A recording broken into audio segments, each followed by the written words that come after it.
Good evening, ladies and gentlemen, and welcome to IF Oxford, the Science and Ideas Festival. Tonight's event, as we will find out shortly, is part of a series offered by the National Institute for Health Research. And our speaker tonight is Cathy Creswell, who's going to be telling us about childhood anxiety and how we can help parents help their children. But before we pass over to Cathy, I'm going to ask Gavin Hubbard from the National Institute for Health Research just to say a few words about the organisation and the series of talks that they have created as part of the festival. So over to you, Gavin. Thanks very much, Cathy. Firstly, I'd just like to say thank you to you and the rest of the IF team for organising this. That's great. Thank you very much. And I'd like to welcome you all to this talk on behalf of the National Institute for Health Research. It's part of a series of talks called The Health Research and You. For those of you who don't know, the NIHR is the largest funder of health and care research and was established in 2006 to improve the health and wealth of the nation through research. And it's funded by the Department of Health and Social Care. We fund a huge range of different researchers in research, and researchers like Cathy Creswell are key to what we're doing. For those of you not familiar with Cathy, she's a professor of developmental clinical psychology at the University of Oxford, and she specialises in children and young people's mental health. In fact, she's something of a champion for children and young people's mental health. She's the author of a number of books, such as the self-help guide for parents called Helping Your Child with Fears and Worries, which amazingly has 180 reviews on Amazon, I just checked, and they're all 5-star. She also helps to run the Emerging Minds, which is a website and research network that aims to reduce the prevalence of mental health problems experienced by children and young people. And it's got tons of really good resources on there for people, including advice, podcasts and talks. And I'd like to hand over to Cathy again, please. Great, thanks very much. And thanks very much, Cathy and Gavin, for inviting me along. I will just share my screen now, which hopefully you can see. So thanks ever so much for joining us this evening. So I'm going to try to give a bit of a mix of some research, but also some practical information for parents, carers, and people that work with children who might have difficulties with anxiety. And over the course of the talk, I'm kind of going to spell out 6 key messages for which I hope will be helpful for you. And this is the first one, which is that anxiety, fears, and worries are normal and they can be helpful. So we all experience anxiety, fears, or worries from time to time. It's a completely normal emotion. So if a child that you know well is having some experience of fear or worry, it's not necessarily a problem. It's something all children will experience at some point. However, when we're talking about anxiety problems, we're talking about a level of fear or worry that becomes out of proportion to the situation that the child's in, that persists over time, doesn't just sort of take care of itself, and critically interferes with the child's day-to-day life. So commonly, for example, we may see that children or young people struggle to attend school. They might experience disrupted sleep. They might experience particular physical symptoms like tummy aches or headaches, and they might find it hard to separate from key caregivers. And when these things start to get in the way of their day-to-day life, stop them from enjoying life, spending time with friends, enjoying time with family, then at these times it might be helpful to get some support.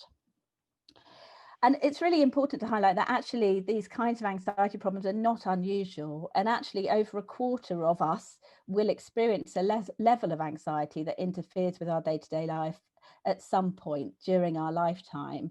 So it's been found in previous studies that about 29% of us will meet the diagnostic criteria for an anxiety disorder at some point in our life. And also, it's really important to know that for half of these people, these anxiety problems will first occur before the age of 12 years of age. So actually, half of us who will experience anxiety problems in our lives will have had that experience before we've left primary school. So this really highlights the importance of us identifying anxiety problems early and providing support to families to help children who are experiencing these difficulties, to help them thrive as they continue through life. And apologies that something slightly strange happened to that slide. So when we look at children at any one point in time, it seems that, when we look across the world, on average, we find that roughly 6.5% of children will meet diagnostic criteria for an anxiety disorder at some point in their life. So that's potentially 1 or 2 children in every classroom may be experiencing an impairing level of anxiety. And actually, it's possible that we're going to see a bit of an increase in this. Even before the pandemic, we'd seen quite a substantial increase in emotional difficulties in children and young people over the previous 15 years. And we've been conducting a study throughout the pandemic called CoSpace, in which we've been tracking children and young people's mental health. And for primary school children in particular, we saw elevations in emotional problems, that's anxiety and mood problems, behavioural difficulties, and also restlessness, inattention, hyperactivity as lockdown particularly went on. So we certainly have seen that children today have experienced a great deal of disruption to their lives, which may have led to further anxiety in some cases.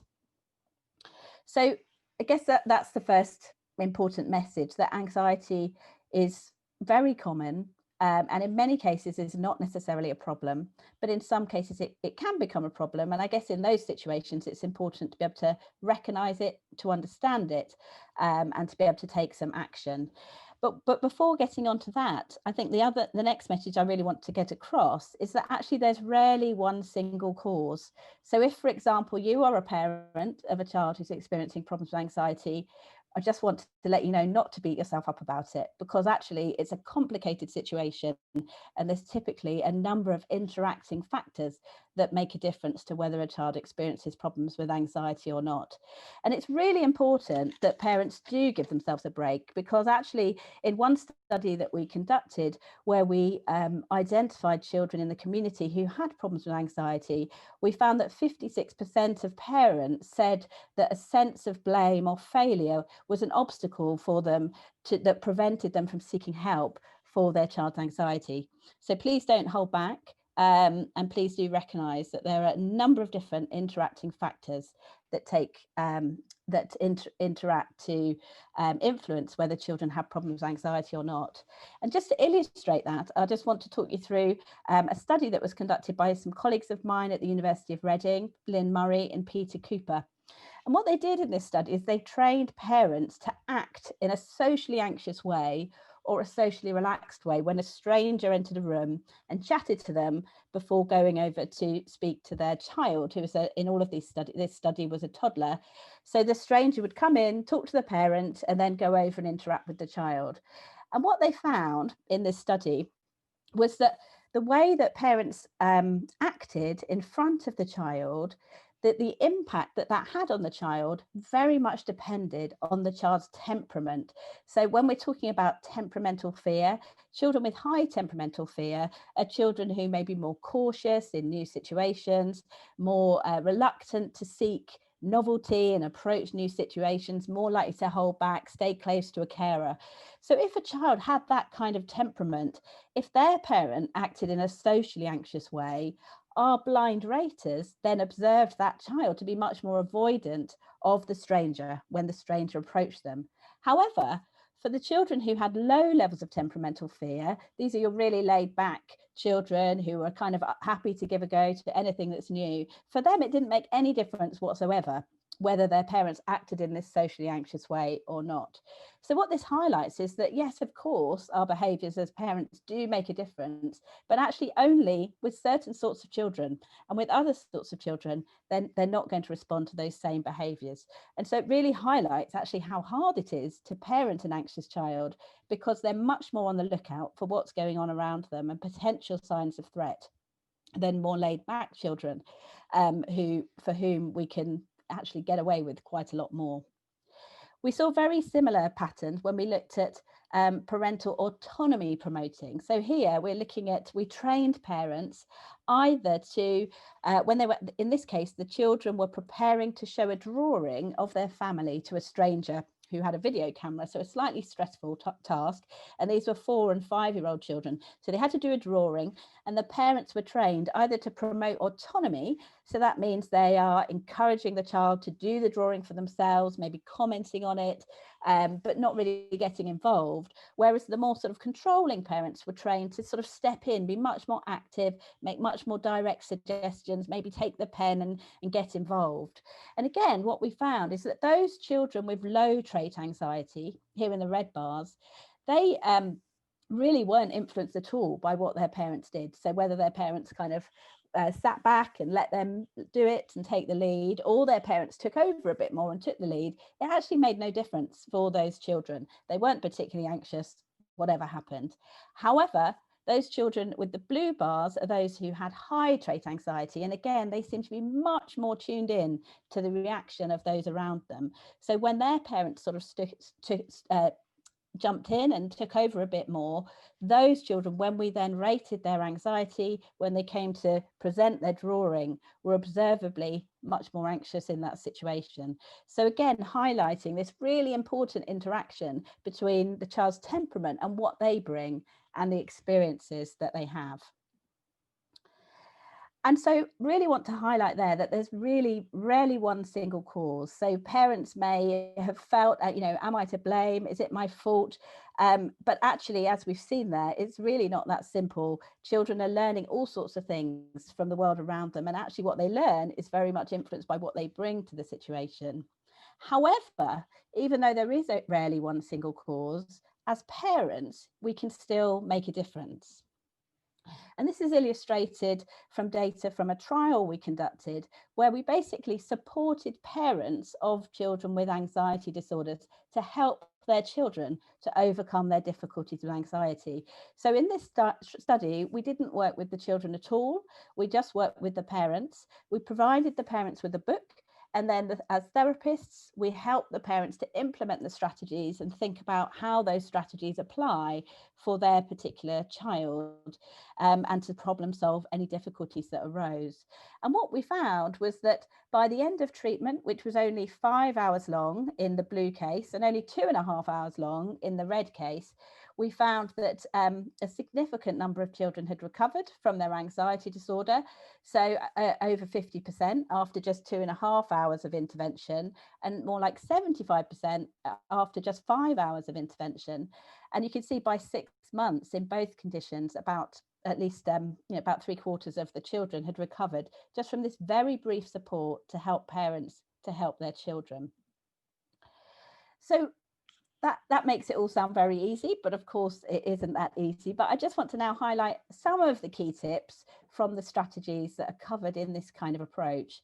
And one of the first steps is really to emphasize how important it is for us to think about how we want things to be, not just how we don't want them to be. It's very easy for us to notice all the things that seem to be going wrong and all the things that we'd like to be different. But actually, it's much easier for children to learn if we're making it clear what we want to see rather than what we don't want to see. So really important questions to be asking ourselves, and that we always start the treatment by helping parents to think about, are to set goals based on questions like, well, what would my child be doing that they aren't doing at the moment? What changes would I notice if things were better? What would my child be doing differently if they didn't feel so anxious? And by thinking about what we would like to see them do, we can set some clear goals. And then once we've got those goals, then we need to work out, well, what does my child need to learn in order to achieve those goals? And the way to find that out is really about embracing curiosity and being really curious to try and understand where the child's coming from. So none of this is rocket science, but it's about being very open and being very curious to try and enable children to explain their feelings, or for us to observe particular patterns in the times when they might be getting upset, and to kind of try to hypothesize a bit about what's going on.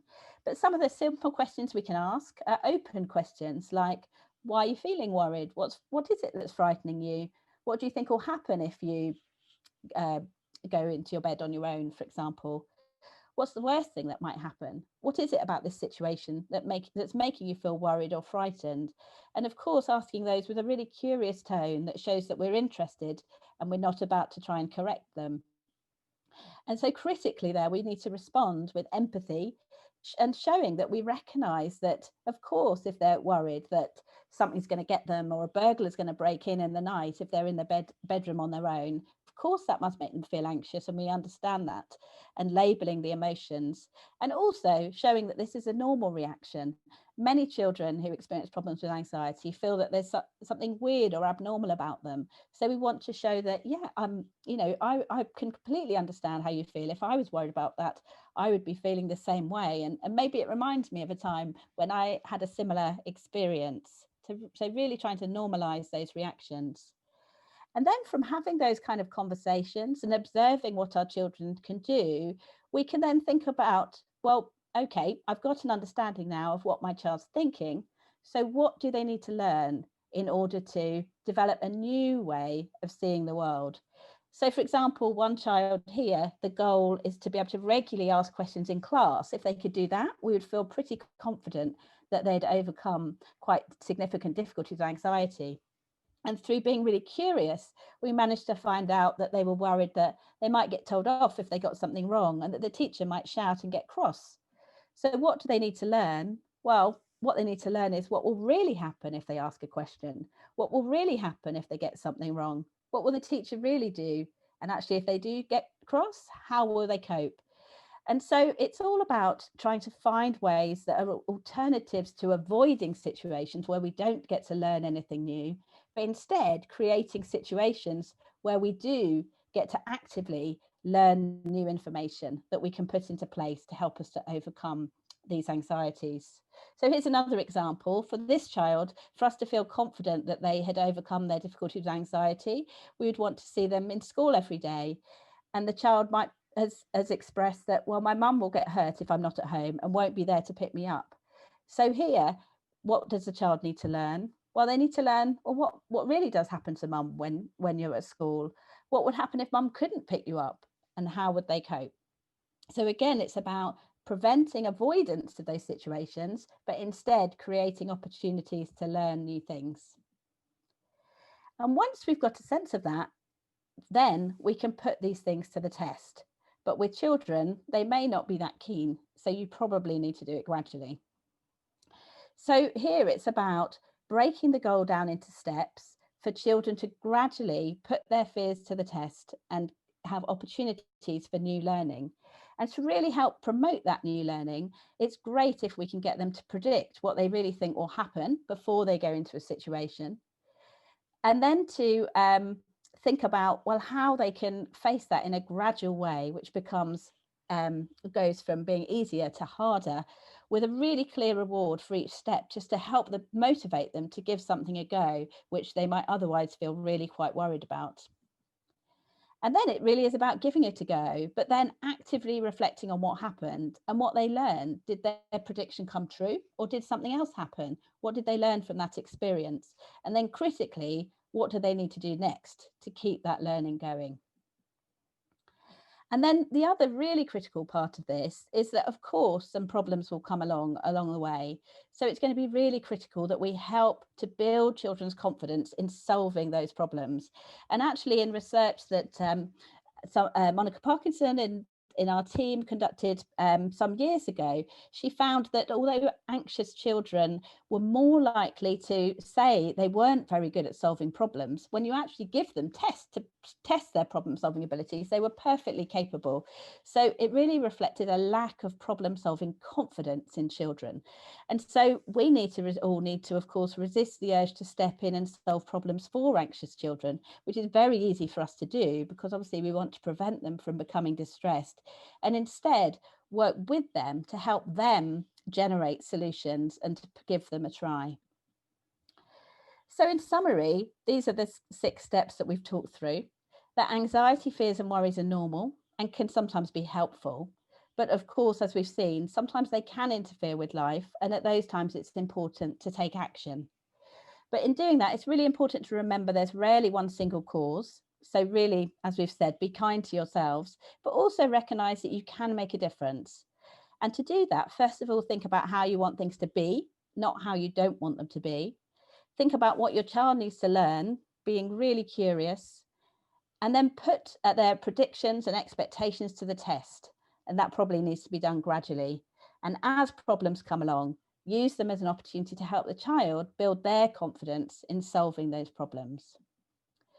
Now, some of these things obviously might sound easier said than done. So we're doing a lot of work at the moment to develop really accessible and efficient tools to be able to support parents in working through developing their own confidence and their skills in helping their children overcome anxiety.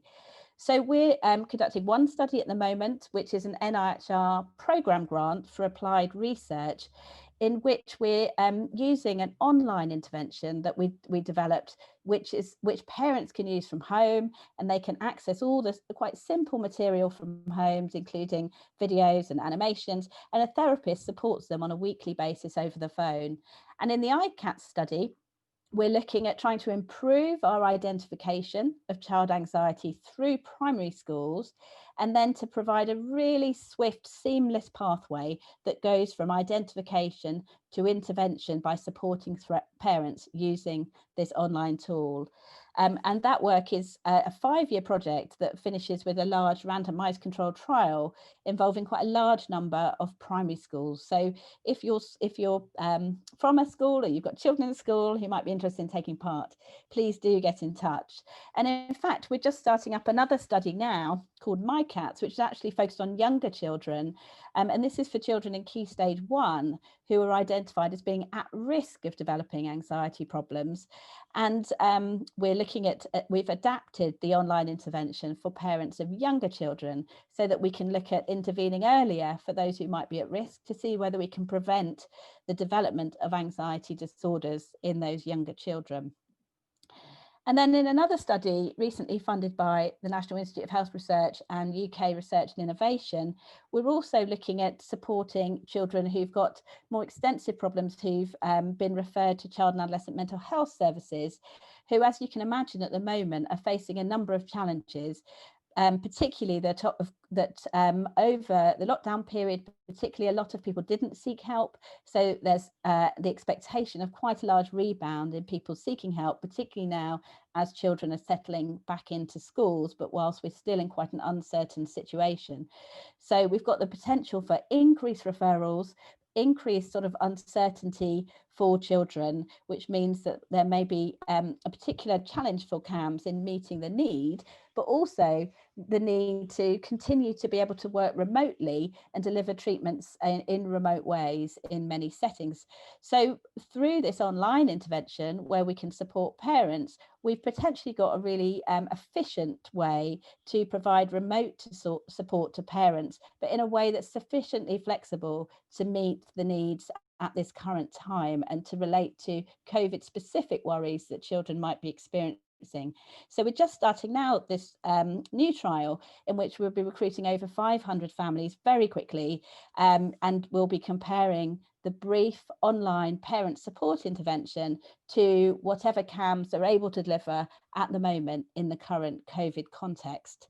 So if you happen to be getting in touch and watching from a CAMHS team and would be interested in taking part, please do get in touch.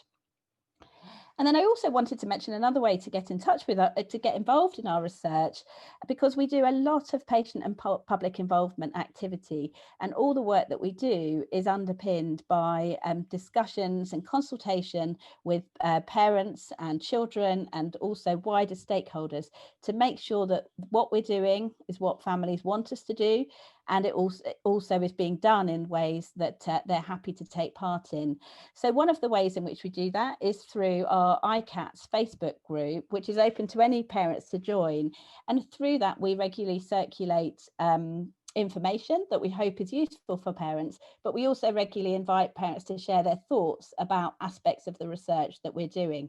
So that's a great way to both access information, but also to make a difference to the sort of research that we do.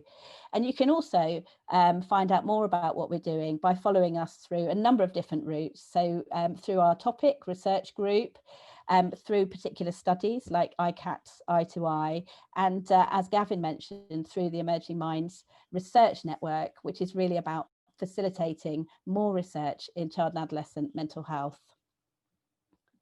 So that brings me to the end. So I'd just like to thank Cathy and Gavin very much again for hosting this today, and of course to the NIHR, who funded a great deal of the work that we've been doing to try to make sure that families access effective help for anxiety and other problems as quickly as we can when they need it.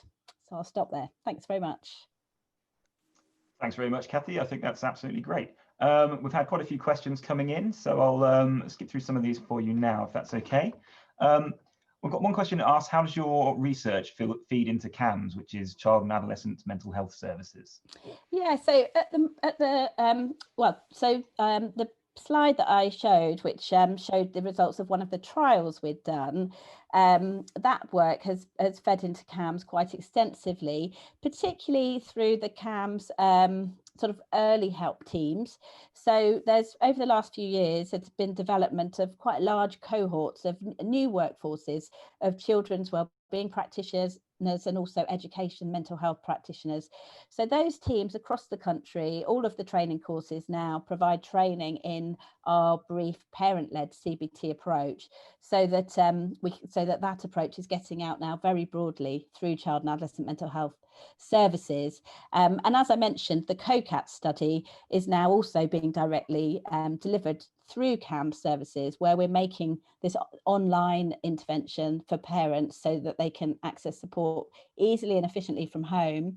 We're making that available now through CAMS teams so they can take part in that research. Excellent. We've got a couple of questions sort of asking about where could the people go to get tips to sort of help deal with their child's anxiety. Yeah, so there's a few places, and I think that you, I don't know if you put them in the chat already. So I know you mentioned earlier on the Emerging Minds Network. So on the Emerging Minds Network website, over lockdown particularly, we produced a lot of materials for parents and carers and people that work with children and young people. So some of which are COVID specific, but actually much of what is there is very generally applicable. And so we produced some written materials specifically about managing fears and worries, which are available on there in about 15 different languages.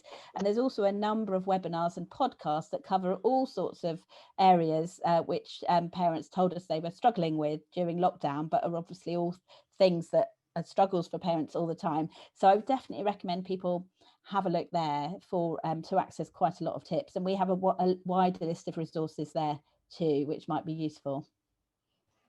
Excellent, thank you very much. We've got one question asking about, have we got any experience about weighted blankets, which is quite a popular thing at the moment, I think so. No, is the short answer. I don't have any experience of that at all. And I'm not aware of any evidence base where that's been evaluated in a systematic way. So I think at the moment, we would only be looking at sort of people's anecdotal reports on a potential effectiveness of that. Excellent. And I've got a question asking, at what sort of stage do high anxiety traits tend to develop, and what are the signs that people should be looking for? Yeah, so well, as we saw, we know that the median age of onset of anxiety disorders is 11 years of age. And so we know that they often emerge early. And actually, one of the best predictors of anxiety disorders through child and adolescence is actually behaviourally inhibited temperament. So this is the sort of temperament style that I mentioned, where children are kind of more cautious in new situations, might be more inclined to sort of hold back. So often the way that that's measured, for example, in a lab setting, is that you have a child in a lab and you'll have a kind of dinosaur toy that might come moving towards them. Often somebody will come in, a stranger in a sort of costume where they can't see their face. And so children who are behaviourally inhibited might be more inclined to hold back, maybe hide behind a caregiver. And we see those sorts of behaviours at a young age. However, it's really important to say that many children who are behaviourally inhibited actually go on to thrive and not have any particular difficulty with anxiety. But children who were behaviour inhibited are certainly more at risk, particularly if we see that behaviourally inhibited temperament persists over time. So essentially, those are the sorts of things to be keeping an eye out for. And our MyCat study that I mentioned is going to be looking at whether, if we can intervene with children who show those sorts of characteristics at, in the very early stages of school, whether we can prevent more profound anxiety difficulties going on. But in terms of thinking about, when would you consider it an anxiety disorder or an anxiety problem, it really does come down to that question of, is it interfering in the child's day-to-day life and the family's day-to-day life? And that's obviously going to be a slightly subjective thing. But I mean, I would essentially say to anyone that if it is causing interference in your life, then it's worth seeking support and finding out a bit more information. And because actually a lot of, as you'll have heard, a lot of the principles that we apply in treatment are kind of general everyday strategies that you can use to deal with fears and worries. So we certainly got no evidence that they would do any harm.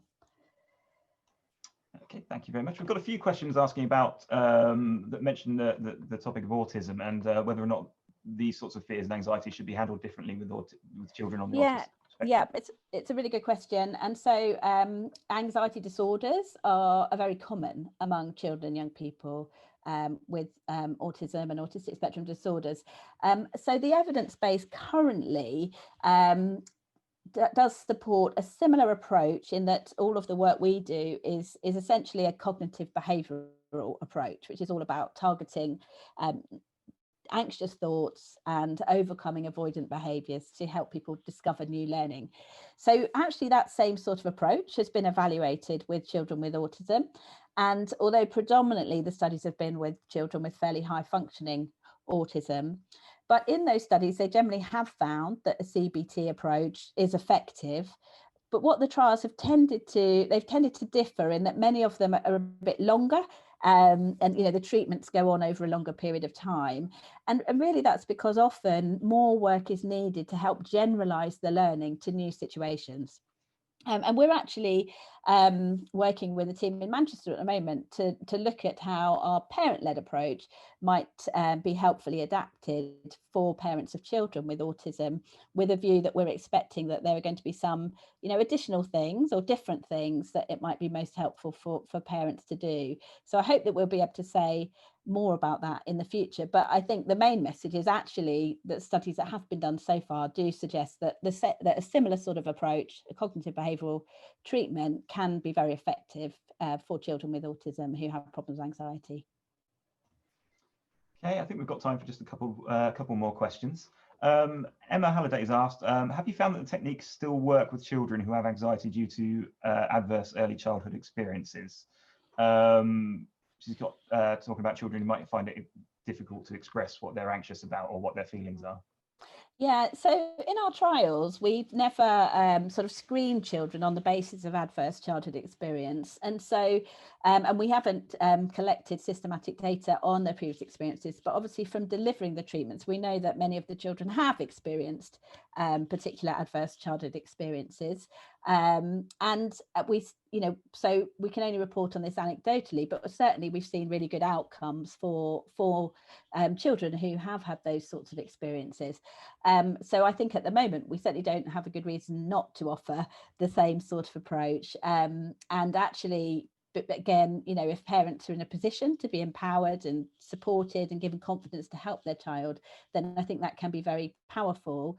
There are some children, of course, that find it hard to express their feelings and their anxious expectations. And obviously one of the things I talked about was taking a curious approach and helping children to explain what they're thinking about.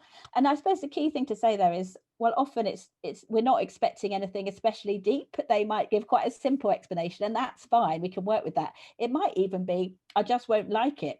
That's fine. We can work with that as well.